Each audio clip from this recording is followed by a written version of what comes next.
Welcome to Hot Topics on the Edge of Show. I'm Richard Carthon. I'm here with my co-host, January Jones, as well as Christian Davies from Relm. Thanks again for joining us, Christian. No worries. Thanks for having me.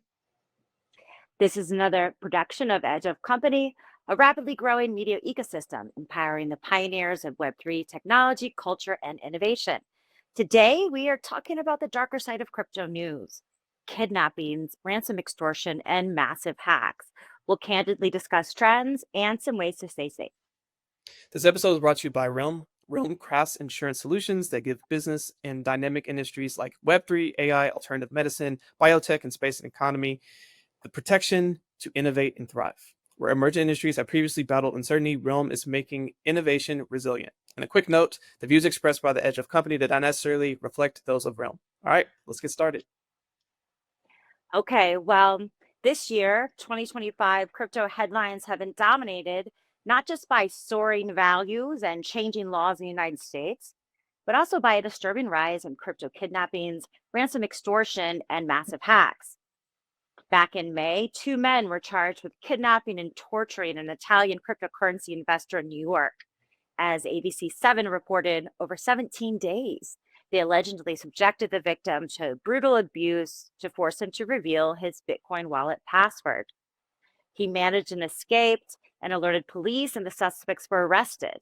They were initially denied bail, but in August, they were granted $1 million bail each, with restrictions like electronic monitoring and home confinement, despite strong objections from prosecutors, citing their means to flee and obviously the violent history of the accusations of the kidnapping. Yeah, this is wild.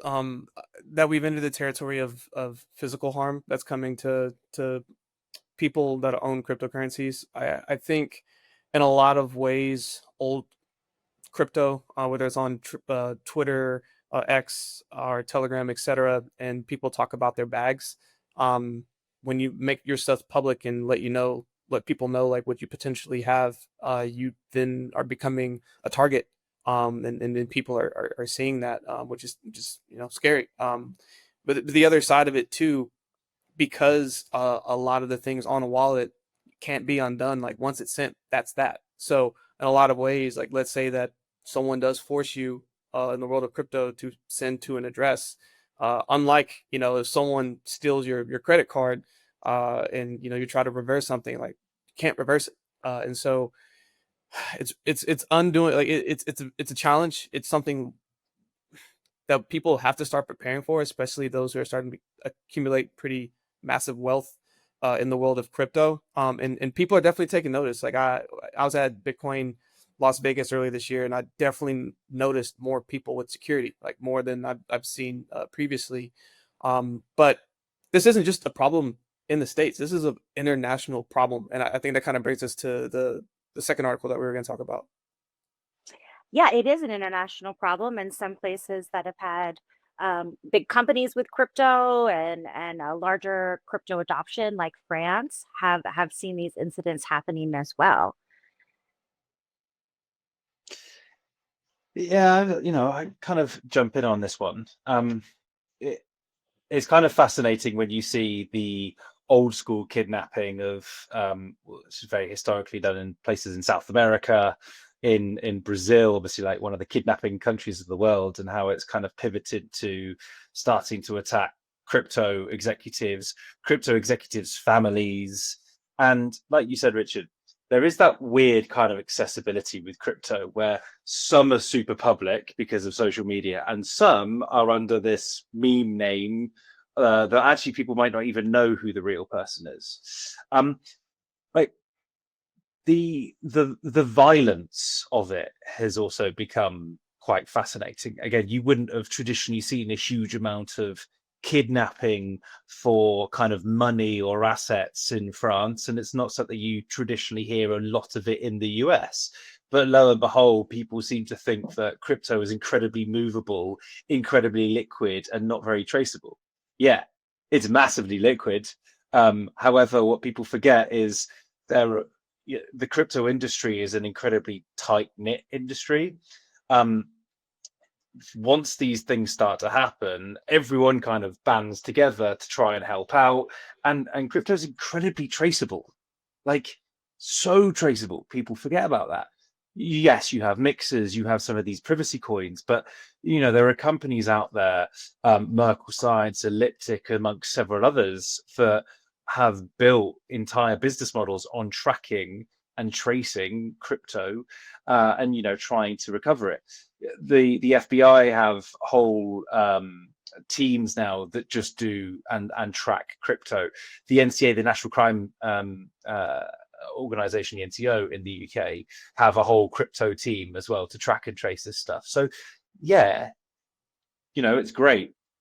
We're going to kidnap someone, cut their fingers off, torture them. We're going to take possibly one of the most visible assets in the world, because as soon as it goes onto an exchange, everyone can see it. You've then got, all these different institutions following this money.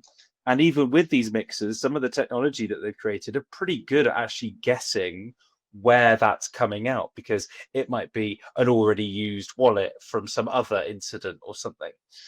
So people might think it's really easy, low-hanging fruit. You create a huge amount of emotional distress and potential physical damage to these people, but you might very well end up with no real reward from it. As we've seen, they caught the 2 people in the US, they caught the people in France, they've caught most of the people in a lot of the other different jurisdictions as well. And it's frightening, right? Who thinks that they might get kidnapped? We've seen a massive rise in personal security, close protection in the last year with crypto executives. You go to any kind of big crypto event now, most senior executives have some kind of security around, at a lunch, at a breakfast, to the conference, in the conference, which is both sad and, I was also surprised that it wasn't happening earlier. You would see some guys walking around in the early days with massive amounts of security. And I think that was just maybe a little bit of a flex at the time, because no one really knew who it was. But now I think it's real. Yeah. Who's that guy that comes through parties in the gold mask with all his people in uniform? I've seen him. I can't remember who he is yet. We don't know who he is, and that's the point. But, I will kind of take this back to flex, since you said it, is that before, though, people wanted to flex they had crypto, right? It was almost they had to promote the industry or show, look what I did, and we've seen that shift now that the money, I guess, has gotten more real and that other people understand it. But I mean, from when I've came in, I'm a little late to the game here in the crypto culture, but people wear Bitcoin necklaces, they have the medallions, and they're kind of promoting that this is what they believe in, right? And that means that we're seeing kind of a shift. Now people, aren't showing off, and they're going to keep their mouths quiet. You'd be relatively miffed if you're the guy who gets kidnapped or mugged, and actually your Rolex is fake. And it's like, how many of these people are kind of rocking around that they might ultimately believe in what decentralization is doing and the value of Bitcoin, as we all do. I've been in crypto for ages and ages and ages. Don't have any long-term bag holdings or anything for any potential kidnappers that are watching this. But it's like, some of them have money and some of them don't. Some of them just believe in the ecosystem. But there are lots of things that we've seen. As an insurance company, we specialize in risk management, and we've seen that traditionally kidnap and ransom insurance policies that do exist, what will be traditionally for like oil and gas executives going to weird and wonderful countries around the world, where they might potentially get kidnapped, because the expectation is they have these kidnap and ransom policies, and that will then pay on their behalf, not because they have a huge amount of money. And with crypto execs, it's a little bit different, because some of them do have a large amount of money in crypto holdings. So, K&R insurance companies have been very, very slow to bring or even want to offer it to what they deem as very high risk. And that's why, companies like Relm, we're developing our own insurance product to better service our clients and help indemnify them in this. And it's not just an insurance product as well. The services that revolve around kidnap and ransom insurance are pretty intense. You have like 24-hour, 7-day a week, 365-day security operations centers that are attached to these products that, they're monitoring kidnap rates, ransom rates. They're taking 24/7 calls from potential victims of kidnap or ransom from all over the world. It's very heavily run by services people, ex-military. Sometimes these guys have to go into places that they don't want to and are pretty dodgy, and you've got some heavily armed military people making cash drop-offs in different locations on their behalf. Like it is a real thing. It is very much from movies, which means, when you're messing around with people's safety, you do not do this stuff lightly. So there are, a very select group of people that have these resources, and that's what we're kind of developing out for our, insureds in the future at the moment. Well, it's good that you're starting to put these things in place. I mean, just what we've seen this year has been pretty wild, but also just over the last 3 years, just for some stats, like about $128 million have happened just from kidnappings alone. When you look at, 2 big profile cases that happened this year, including a Ledger co-founder getting captured and having his finger severed, and then the Taller from the Ransom from Paybium CEO also recently happened just back in May. So because of the increase, this is something that has to be top of mind, especially for a lot of crypto executives. So even for different people, and they think about how to protect themselves and their family, this is something to keep in mind. But I mean, obviously, this is the physical side, but hacking has been happening for years. And so that kind of brings us into our next article of kind of just going into the there's physically being robbed, and then there is digitally being robbed. So let's talk a little bit about that. Yeah, well, we're talking about actually a comeback story, a story that has a relatively happy ending, as reported by Cointelegraph and other outlets. Bybit, the world's second largest crypto exchange behind Binance, was rocked by a $1.5 billion hack back in February of this year. But just 30 days later, they recovered all their Bitcoin liquidity levels. So usually you don't get it back. So what happened that was different with Bybit that they were able to make such a rapid recovery?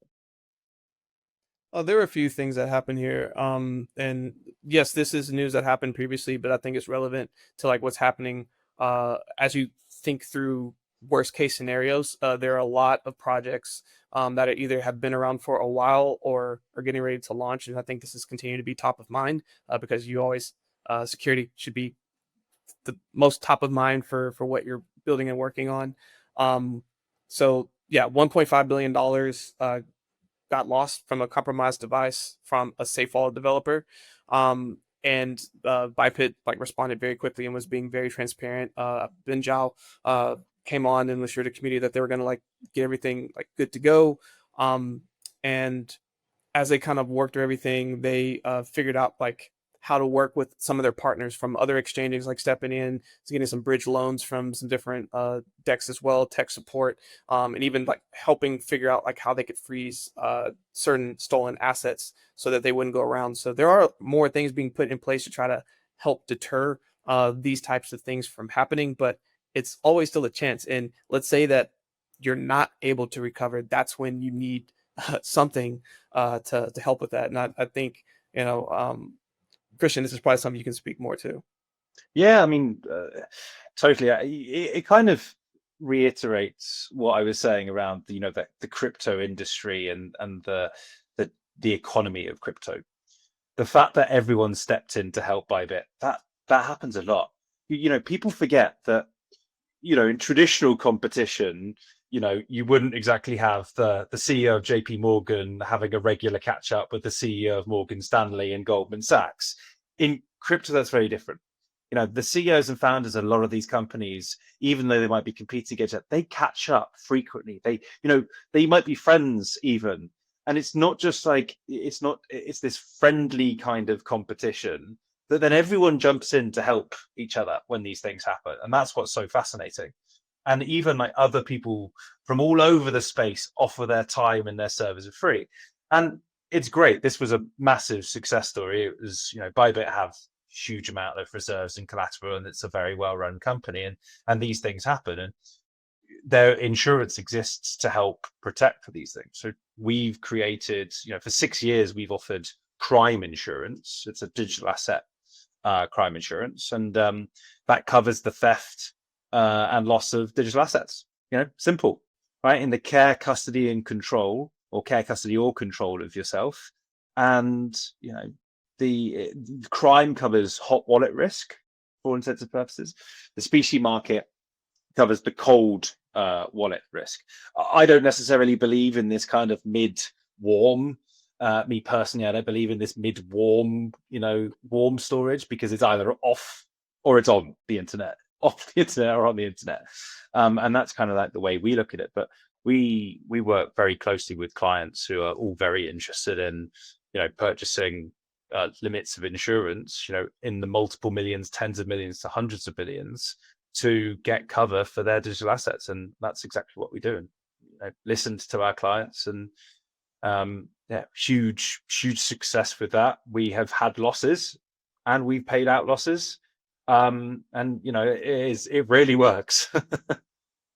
Well, let's circle back a minute, because we're talking about kind of the pitfalls and the bad things that have happened, right? But I mean, Christian, from your perspective with insurance, it's not just like doing the paperwork, right? It's also changing human behavior, right? And we were talking about this with the Kidnap and Ransom insurance. Do you have 24-hour security? Like, what are they checking these boxes? So, I mean, maybe we're going to have so many crypto millionaires, everyone's going to be, vulnerable, but we do get these hacks. We saw the hack with Coinbase, right? Mhm. And people's addresses and how much they're holding got released.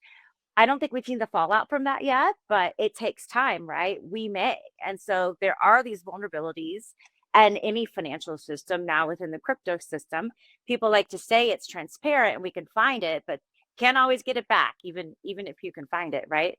And so maybe we can transition into like, what are those behaviors, and how do you change human behavior to make sure that you're staying safe in the face of, one, the kidnap and ransom issues, and then also from these kind of hacks. And I think I'm asking too many questions right now, but I think my thing with the hack is this piece of it is like what Bybit did is they got ahead of it, right? And so then how does comms feed into, that bit of protecting yourself when these things happen? Because communications for a company, that also goes to that question of trying to change human behavior to protect yourself. They did such an amazing job on their comms as well. They like immediately came out and told everyone, CEO, founder, were like, this is what's happened, we're investigating. And it's like hourly updates. And again, like this is the thing, like these crypto companies, they're private companies. They're not government backed. It's not like a bank that all of a sudden can't, do anything, and then a government has to step in and eventually give communication 10 days down the line. This is real time. We have social media. Crypto is a social media ecosystem as well. Everyone knows and everyone talks and everyone tries to help. So communication is key, because if you mess around with the individuals like us, the users, it's an absolute client service industry. Like, we want to know these things. And I think they did an amazing job of communication. And we've seen how communication can really help or hinder the lack of communication. And for us, like, in terms of risk management, we're always looking at how, what's their disaster recovery plans, what's their, business interruption plans. These are things that we actively ask them when we're assessing risk. But you'll be amazed. So much of this is common sense, right? Most of these problems that happen. It is, but there's one part of it where it's like don't say anything, right? And maybe no one will notice. But crypto's so social, right? So I think Yeah. there's an expectation that people have in this industry that's different, instead of keeping a lid on it, although Coinbase kept a lid on that for a minute, their hack, they want to tell people what's going on because someone's going to find out. Yeah, I think that, when people, Coinbase, what was interesting about Bybit is it was real time, right? However, the actual root of the cause of it wasn't until a lot later, because they obviously had to figure out what it was. And that's very much the same as Coinbase. It was like, we need to find out, because there's a difference as well under a variety of laws in lots of different jurisdictions. Your crypto being hacked doesn't necessarily form any regulatory. It doesn't necessarily have any regulatory implications. Oh yeah, Like so it's the not enforceable. Yeah. Yeah. So unlike some things with Coinbase, when you look at it was a data breach that led to potential, there are regulations around data. So PII, which is personally identifying information or personal health information, California has its own law around that.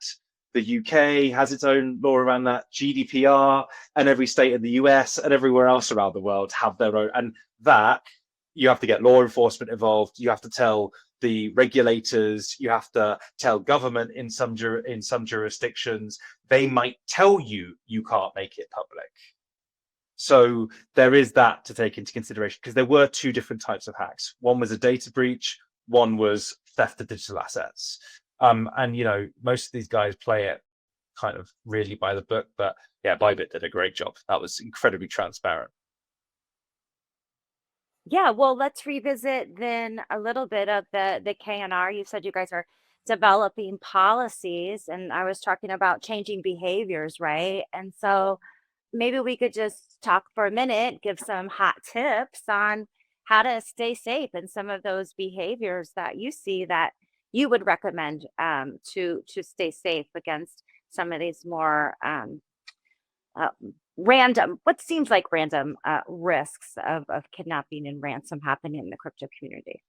Yeah, I think that you know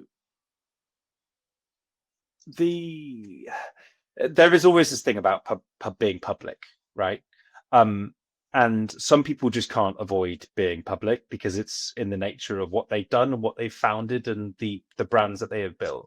So then there's a variety of different risk management techniques you can use. There is personal security, there is IT security, right? There is good understanding of how crypto works and the actual access to it.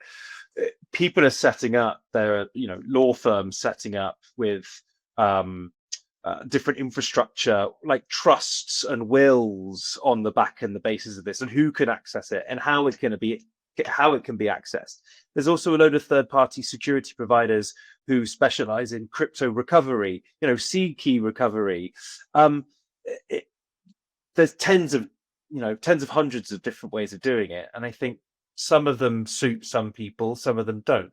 What I would always advocate is don't just be the person that has all of their crypto really easily and readily accessible on their mobile phone wherever they are at any one time, depending on what your holdings are, right? There should be a small amount of money that you actually need, but if you're in the millions, probably don't need access it on your phone all the time. You should probably have a good system and set up, maybe in a safe, maybe with different third parties. Like, it's not much point to have it on your phone. And the more redundancies you have on this, the better. Are you the sole signatory on your own stuff? Maybe not. When you look at private banking, they don't always have access to all of the money that they can have, single-handedly at any one time. Who needs to rock around with $20 million of crypto on their phone? Not many people. Again, this is where I kind of go back to common sense. Yeah, I think that's probably the best thing. I think it's really important, and I think it's been really good to get a lot of insight from you around things that you don't always have to think about, but when it comes, you have to act very quickly.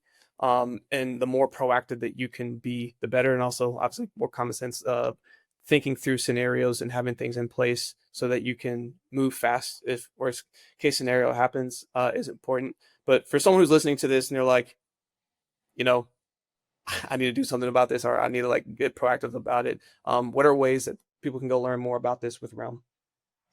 So you know, the good thing around talking about common sense is you can have common sense, but unfortunately stuff happens, and that's exactly what insurance is for.